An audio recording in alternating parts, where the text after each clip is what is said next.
South of the border, Apple is rolling out digital ID at over 250 airports. So the new iPhone feature means travelers will no longer require physical identification to board a domestic plane.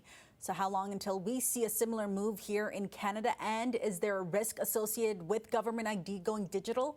Here to discuss is cybersecurity expert Claudio Popa. Claudio, thank you so much for being with us today. My pleasure. Thanks for having me on the show. Absolutely. Let's start with just talking and explaining how digital ID works and what sort of safety measures do we need in place in order to protect personal information? Well, luckily, digital IDs are one of the simpler types of technologies to explain. It's simply a way to identify individuals. It's not, as many people think, literally a photograph of your driver's license or your health card. It's much better than that. It's an encrypted form of identification, which is only available if you are able to prove that you are who you say you are using biometrics, such as your face or a fingerprint. And so to access these secure credentials that live inside your phone, you need to be yourself. And the best part of it is that it allows you to only present part of the information depending on what's absolutely needed. And that is by far one of the best risk control aspects of this new technology. Can you expand on the risk control aspect of that? Yeah, one of the issues that we have as Canadians is so many businesses ask us to identify ourselves, and we simply have gotten used to presenting our, say, our driver's license or our passport, which contains so much information. And so many businesses have gotten into the habit of photocopying these things and collecting all the information that's on these cards.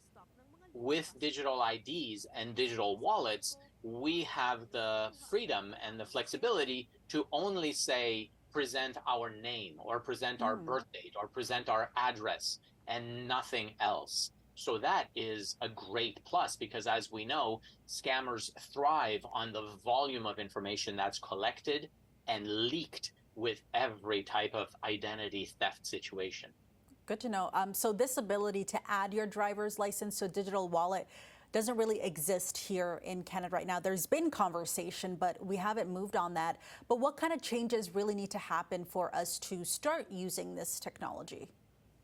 Well, attraction from the public's perspective is one of the most important things. And like I said, the ability of the public to understand the simplicity and the security, both of these features of this technology will go a long way towards standardizing a tool like the digital wallets that we see in BC and in Alberta. It will go a long way towards adopting these technologies across the board and simplifying the way that we're explaining to people how not to just share the entire thing, how to be very prescriptive and thrifty, I want to say, in which aspects of our personal information to share.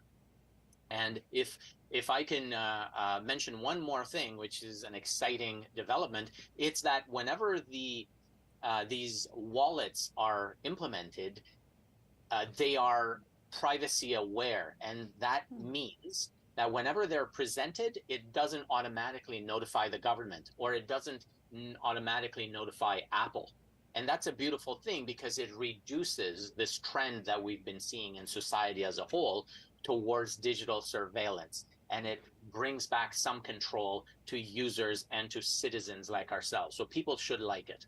So even though Apple is rolling this out, it doesn't mean they're going to have access to the information you're uploading on your phone. That's exactly right. So Apple is not able to peek whenever the information is presented to, let's say, people in airport when you're authenticating yourself or identifying yourself to get onto an airplane. Apple does not by default find out about this or track you as you come and go on airplanes or some other type of location tracking. So this is a very big plus for this technology. It's a great use of encryption in general because it brings control back to the people. Yeah, I'm thinking, I have some of my banking on my phone, on my wallet too. That makes it easier not to have to carry my wallet around. Maybe having my ID on there might be easier as well. But is there, do you think, a steep learning curve depending on, who's going to be using this sort of technology? And would Canada and our infrastructures be prepared for something like this? Well, as I work with Canada's Cyber Safety Foundation, Knowledge Flow, our focus is on educating seniors and introducing new Canadians to these technologies. So basically, vulnerable sector people. And we've had no trouble explaining these concepts to these audiences. These are very much welcome. And the idea of being very prescriptive as far as what information is being shared, that appeals a lot, especially to people who have had their information stolen in the past. It resonates with so many people. Absolutely. Okay. Well, I'm sure our officials here in Canada are going to keep a close eye on how this is rolling out in the U.S. Claudio Popa, thank you so much for taking the time to speak with us. My pleasure.